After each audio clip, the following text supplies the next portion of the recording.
ఆయనతో పాటు ఆయన దత్తపుత్రుడితో పాటు ఈ బీజేపీ ఇదే మాదిరిగా ముగ్గురు కలిసి ఫోటోలు దిగి ఇదే మాదిరిగా చంద్రబాబు నాయుడు గారు మేనిఫెస్టో రిలీజ్ చేసి ఆయన సంతకాలు పెట్టి ఇంటింటికి పంపించాడు.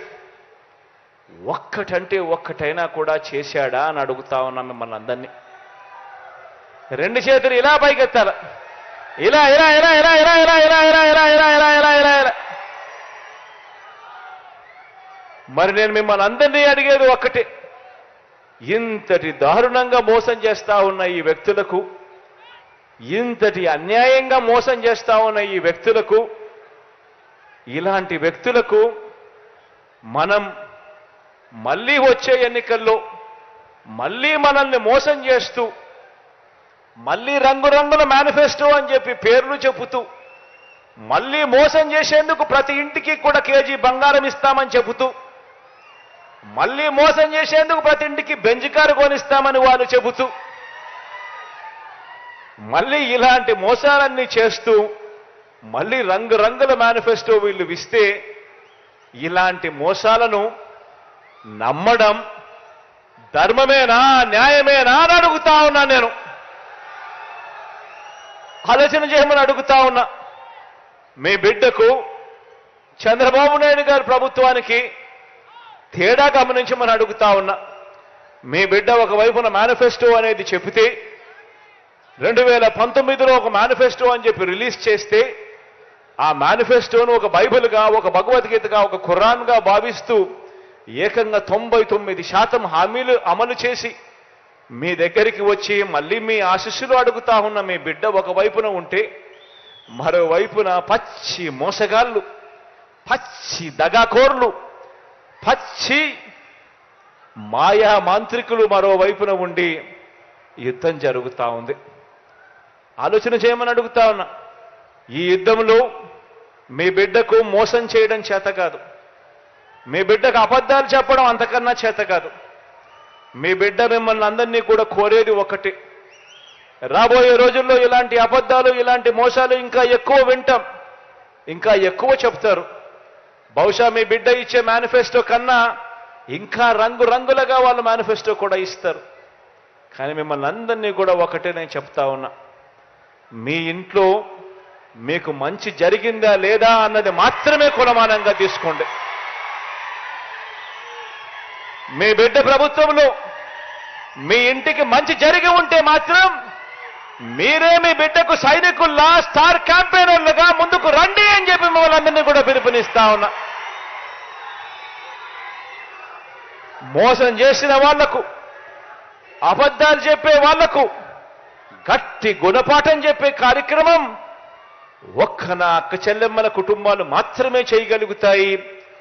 ఓటు అనే ఒకే ఒక్క దివ్యాస్త్రంతో మాత్రమే చేయగలుగుతాము అని గట్టిగా చెప్పండి అని కూడా ఈ సందర్భంగా మిమ్మల్ని కోరుతా ఉన్నా. ఈరోజు మంచి జరగాలని మనసారా కూడా మీ ఆకాంక్షిస్తూ, కోరుకుంటూ, కాసేపటి కిందట రామిరెడ్డిన్న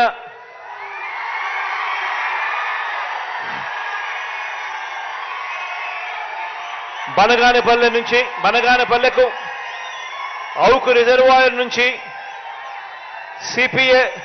సిపిడబ్ల్యూఏ స్కీమ్ ద్వారా దాదాపుగా 100 కోట్ల రూపాయలు ఖర్చు అయ్యే నీటి ప్రాజెక్టు గురించి, నీళ్లు సప్లై చేసేదాని గురించి అడిగాడు.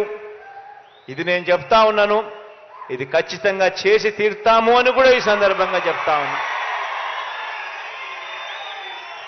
అదేవిధంగా ఈరోజు ప్రారంభోత్సవం చేశాము. 100 పడకల సిహెచ్సి హాస్పిటల్ను ఈరోజు ప్రారంభోత్సవం చేశాము.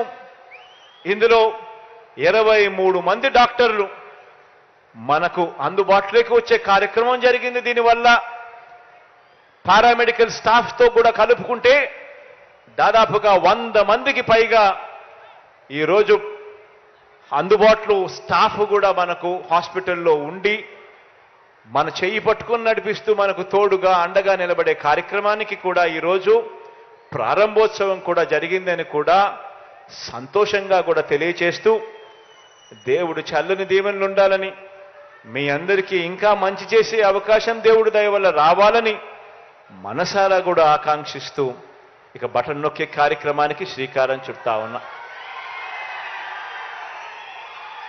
మీ అందరితో కూడా ఇంకొక చిన్న విన్నపం కూడా చేయదలుచుకున్నా. అదేమిటి అనంటే, ఎన్నికల కోడ్ మరో 3-4 రోజుల్లో రాబోతా ఉంది. ఎన్నికల కోడ్ మరో 3-4 రోజుల్లో రాబోతా ఉంది. కాబట్టి బటన్ నొక్కే కార్యక్రమం పూర్తి చేసేస్తా ఉన్నాం. ఈరోజు ఈబీసీ నేస్తం కూడా డబ్బులు వచ్చే కార్యక్రమం కొద్దిగా ఒక రోజు అటు ఇటుగా, ఒక వారం అటు ఇటుగా జరుగుతుంది. దీనివల్ల ఏ ఒక్కరు కూడా భయపడాల్సిన పని లేదు. ఖచ్చితంగా ప్రతి ఒక్కరికి కూడా డబ్బులు కూడా చేరుతాయన్న సంగతి కూడా తెలియజేస్తా ఉన్నాను. ఈ 2 వారాల పాటు ఓ ఈనాడు చదవద్దండి, ఓ ఆంధ్రజ్యోతి టీవీ చూడొద్దండి, ఓ టీవీ5 తిరగ చూడొద్దండి. ఆటోమేటిక్లీ డబ్బులన్నీ పడిపోతాయి.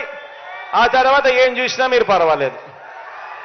ఎందుకంటే మనం యుద్ధం చేస్తా ఉన్నది ఈరోజు చంద్రబాబు నాయుడుతో కాదు, యుద్ధం చేస్తా ఉన్నది ఒక చెడిపోయిన ఒక మీడియా వ్యవస్థతో కూడా యుద్ధం చేస్తా ఉన్నాం. న్యాయంగా, ధర్మంగా మంచి జరిగితే కూడా దాన్ని వక్రీకరించి అన్యాయంగా చూపించే ఒక చెడిపోయిన, కుళ్ళిపోయిన ఒక ఈనాడుతో, ఒక ఆంధ్రజ్యోతితో, ఒక టీవీ5తో కూడా యుద్ధం చేస్తా ఉన్నామన్నది మాత్రం మర్చిపోవద్దండి. మీ అందరికీ కూడా మంచి జరగాలని, దేవుడు దయతో నా అక్క చెల్లెమ్మలకి ఇంకా మంచి జరగాలని మనసారా కూడా ఆకాంక్షిస్తూ సెలవు తీసుకుంటా ఉన్నాను.